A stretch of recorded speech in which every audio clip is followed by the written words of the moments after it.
Hello world, what's going on, man? What's up? How y'all doing out there? It's a blessed day. You already know how I feel. When you wake up, you know it's a blessed day, man. I got a few shout outs for y'all right quick before I get to the app I want to tell y'all. I got to shout out my guy Hatch from BR. You know what I'm saying? Hatch said he been watching it. He been locked in and watching the videos with me since day one, man. Shout out to Hatch and his girl. I ran into him out there on Canal Street for Super Bowl weekend, man. They was out there chilling and doing their thing, so shout out to y'all, bro. I got to shout out Dollar Bill from out the Fisher. You heard me? Good dude, chill dude, man. What's up, homie? Shout out to you. I got to shout out Stank from Shrewsbury. What's up, homie? It's Rippa hollering at you. You already know what it is, man. Shrewsbury, stand up, man. You already know what's up, man. Shrewsbury, stand up. You know what I'm saying? Yeah, I'm going to go ahead on and hit y'all with this one. While I was incarcerated, I ran into these young guys in there. They came to jail together. You know what I'm saying? They came on the same charge. You know what I'm saying? But I just kind of want to let y'all know what happened with them and how things went with them and how, you know, you getting put in certain situations, you find out who's who. These two guys were so tight with each other.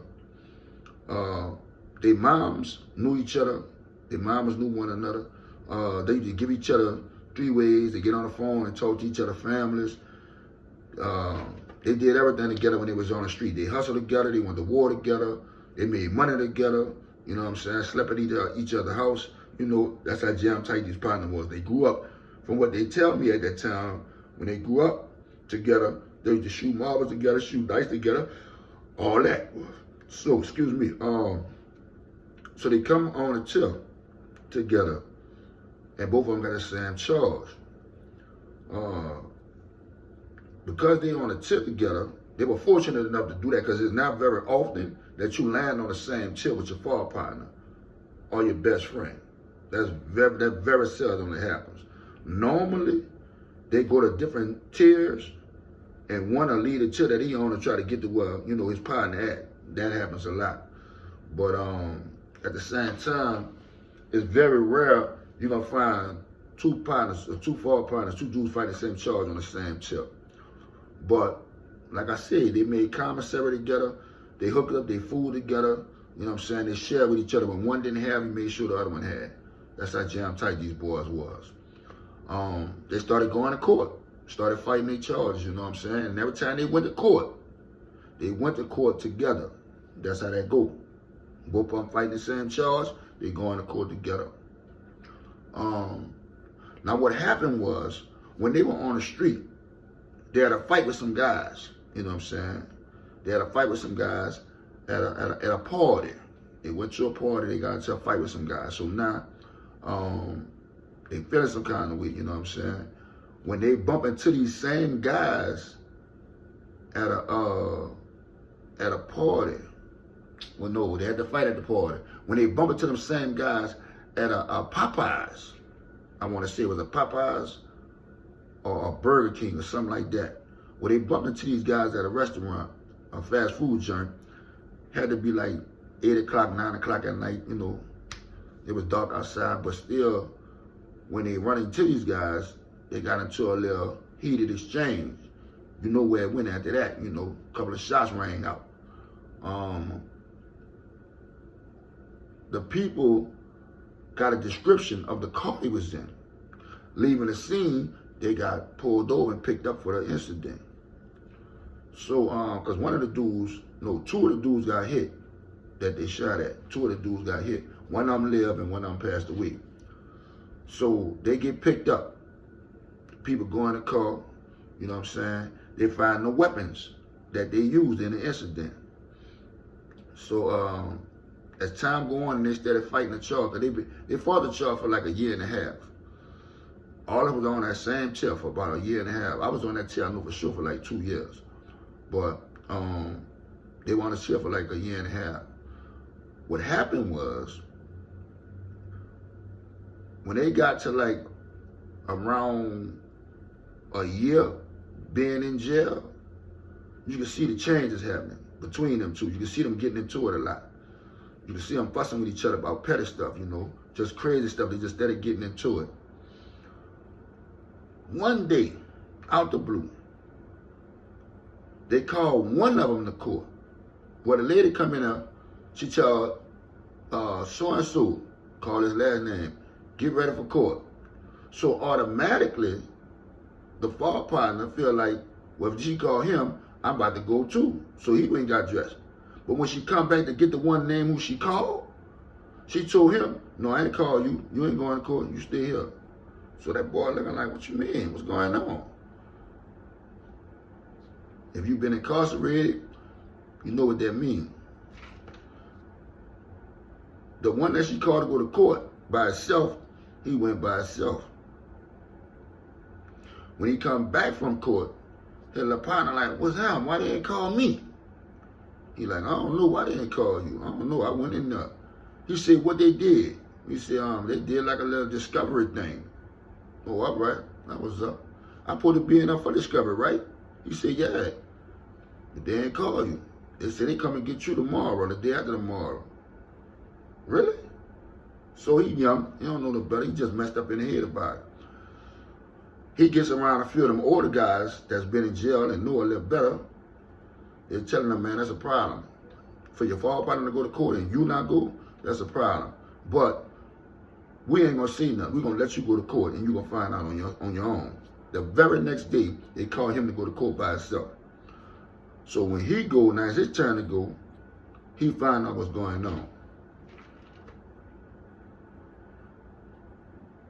If y'all don't know, the first one that they called the first time,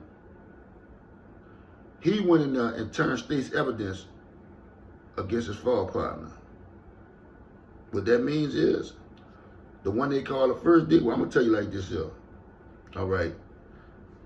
D and T. D, when the incident happened, D had a 4 nickel. That's one they called the first time to go to court. T had a 9mm, a Glock. That's what they call the second D. That might be confusing for y'all. I don't think y'all might remember that. I'm going to say it like this here. D and T. D, Demetrius, had the 4 nickel. T, Tyrone, had the 9, had the Glock. Demetrius and Tyrone. Demetrius had the 4.5. Tyrone had the Glock. All right, that might be better for y'all to understand. The dude that died was hit with a 9mm casing from a Glock.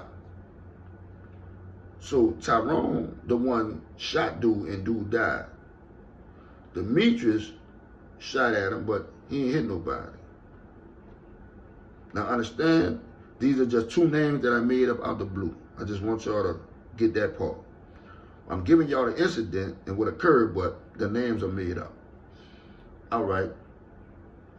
They called Demetrius to go to court the first time. They called Tyrone to go to court the second time. Demetrius had to turn state's evidence against Tyrone. Went in there and told the people, well, look, I had a 4 nickel. Y'all say it was a 9? Tyrone, the only one, had a 9. So, hey, they told Demetrius, if you testify on Tyrone, you're going to get lesser time. What you think Demetrius did? Went in there and told them people whatever they could tell them about the incident. Told them about the fight. Told them about when he ran into him in a fast food restaurant and all that stuff. So that's how that went. Tyrone ended up going to jail for a very long time. Them dudes was fighting every day, man, getting into it. They went to, listen, they got to the point where they had a fight and literally juked each other up on the dome. The moral of the story is, you have to know who you're dealing with. There's a lot of dudes calling these dudes their partners and calling these dudes, that's my dude. That's my dude. I don't care what nobody says. Listen, you got to know what you're dealing with. You better know what you're dealing with, especially if you're doing dirt with this person. You got to know what you're dealing with. Because all that rah talk. Couldn't stand under the pressure.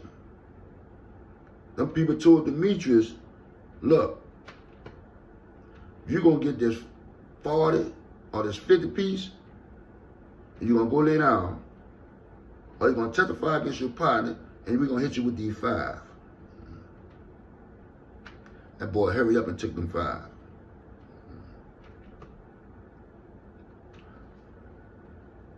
Trouble is easy, real easy to get into, very hard to get out of. I'm going to tell y'all what happened when Demetrius made it home and Tyrone was upstate during his time. We got a call in jail. We got a call a couple of months later after Demetrius went home. Them same dudes he got into that fight with, them same dudes who they shot and killed one of their partners, them same guys, they friends, caught him, tore him up. Big old facts. I wish none of that happened. Things happen. Think about what you do before you do it, man. Think about your decisions. Once again, ain't nobody got to do that jokes but you. And that's what it is, bro. So think about it. Pick your battles. Learn how to walk away sometime and not get caught up in that foolishness, man. But yeah, though, man, this was the one for the day, man. I want y'all to like the video, subscribe to the channel, get in the comments and tell me what you think, man. This is Rippa, a.k.a. Skip Out the Melph, signing off. Y'all have a blessed one.